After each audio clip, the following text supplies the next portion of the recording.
তোমরা সবাই জানো যে আজকে আমি পরিক্রমা করতে বেরিয়েছি, একাই বেরিয়েছি। তো আমি পরিক্রমা শুরু করেছি কেলিকুঞ্জ মহারাজের আশ্রমের সামনে থেকে। আমি ওইখানে স্কুটিটা রেখে ওইখান থেকেই আমি পরিক্রমা শুরু করেছি।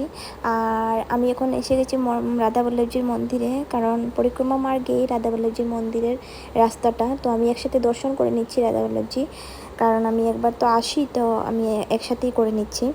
আর এখানে এসে না খুব সুন্দর দর্শন হয়েছে আজকে, কারণ মন্দির শুধু খুলেছে তখন 5:30 হবে। আর দেখো, তোমরা দেখতেই পাচ্ছ ভিড় একদম নেই, খুব সুন্দর আমার দর্শন হয়েছে। তারপর তোমাদের জন্য একটু ভিডিও করে নিলাম, কারণ তোমাদের সাথে তো আমি সবদিন রাধাবল্লভজির একটা ভিডিও শেয়ার করি। তো ভিডিও করে আমি আবার এখান থেকে দর্শন শেষ হওয়ার পর আমি চলে যাব পরিক্রমা করতে। পরিক্রমা তো আমার এখন অনেক বাকি রয়েছে, পুরো পরিক্রমাই বাকি রয়েছে। আমি মাত্র 20 মিনিটের রাস্তায় এসেছি।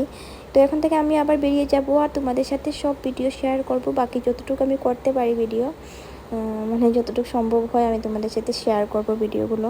তোমাদের কেমন লাগে আমাকে একটু জানাবে। আর এই পুরুষোত্তম মাসে পরিক্রমা করা কিন্তু খুব ভালো, আমি যেটা জেনেছি এখান থেকে।